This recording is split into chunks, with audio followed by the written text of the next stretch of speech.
You know, with all the paranormal TV shows that's out there and the movies and the interest in the paranormal, a lot of people think that they can just get some equipment and go out there and go ghost hunting.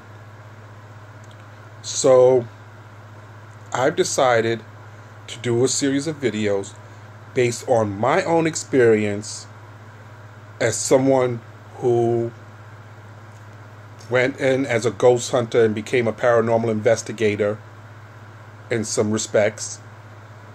I am by no means an expert in the field. In fact, there's no such thing as an expert, because to be an expert means you know everything about something, and things are always changing. You're always learning. I have learned from people who have had a great deal experience, as much as 50 years experience in the field. I have read a great deal of books. I've been at this for 3 years, so my being what some may consider still an amateur may be able to help relate with you guys who are planning on doing this, what to know, what not to know, the truth about the paranormal, some of the dangers that is in here. Because make no mistake, people, once you start going into cemeteries, abandoned asylums, haunted houses, it is as dangerous as it is fun and educational. Make no bones about it. So I want to first tell you what the difference is between a ghost hunter and a paranormal investigator. In a nutshell, a ghost hunter really don't do research on where they're going. They'll go to a cemetery, for instance, and they'll take pictures of gravestones in the area, and maybe they'll get an apparition. They'll go to a place that is, like a haunted house or an abandoned asylum, and they'll go around and they'll take pictures, and maybe they'll get orbs, maybe they get an apparition. They'll conduct EVPs, electronic voice phenomena, and that's about the extent of it. They compare pictures and, hey, that's great, look what I got, and that's it.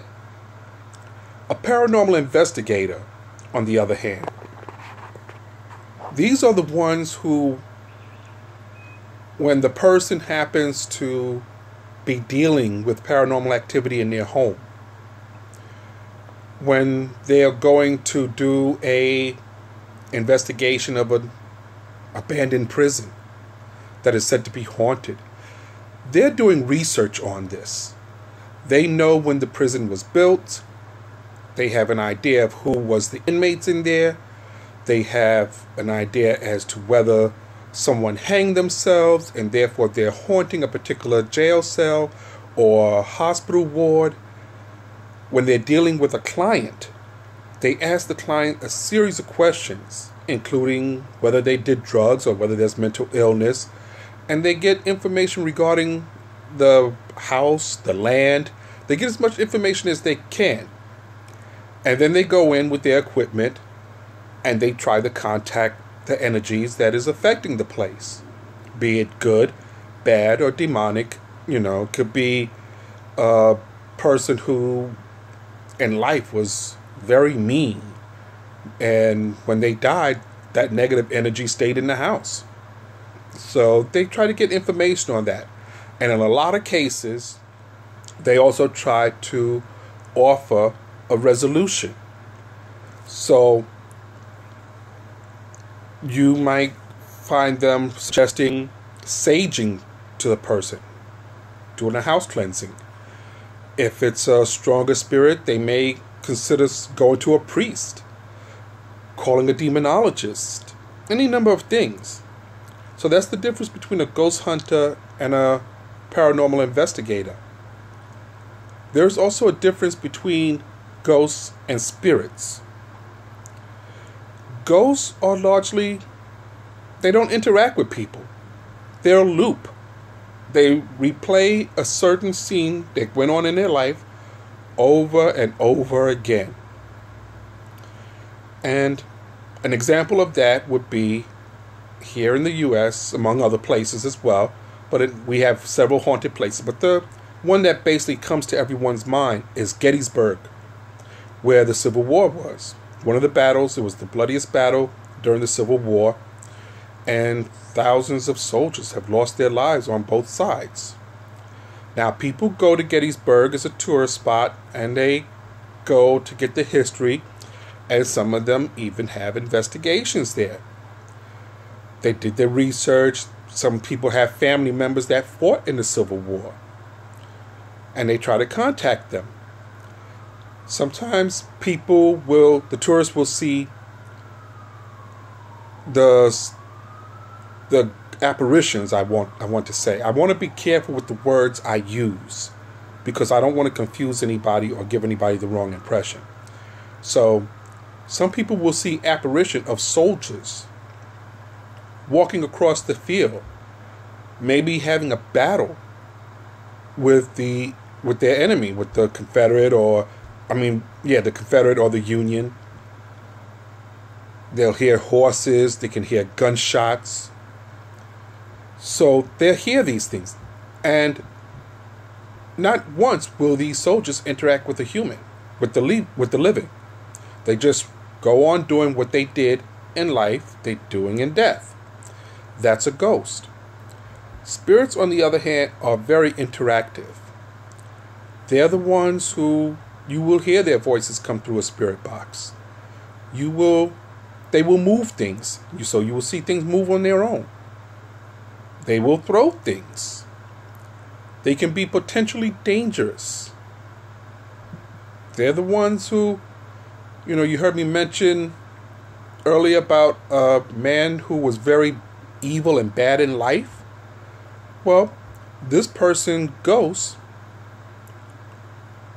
if they're just reenacting a scene, like say a suicide, that's what they would do. But as a spirit, this same individual will harm the living. Push them downstairs. Choke them. There'll be marks on their bodies. So, think of it in a nutshell. Ghosts is unintelligent. They don't interact with the living. Spirits interact with the living. They're intelligent. They speak. They're physical. They have emotions. And when they get upset, you will know. And they could wreck your life. They could turn your life into a living hell, for lack of a better word that I can say on YouTube. So, the next video that I'm going to do, I want to touch on books and equipment when you prepare yourself for an investigation or ghost hunt, what you should do. There are things that you should take care of, precautions you should take. Because as I said, you're dealing with energy. Energy are negative and positive. And some of these energies can have very, very dangerous effects on the living. So, I'm not sure which one I'm going to do. Maybe I'll do the one on the equipment, because that'll help you out. You don't need a whole lot of equipment on, when you do these things when you're beginning. When I started out, I had a digital recorder, a camera, digital camera, and a PSB-7 spirit box with a speaker. I'll touch more on that on the next one. And I'll also tell you some books you should read to get a better understanding of the different types of investigations. Because the way you investigate a cemetery is different than the way you would investigate a house that is said to be haunted, a prison, or an insane asylum. So you need to know these things, because it's not a one-glove-fits-all kind of field that you're entering.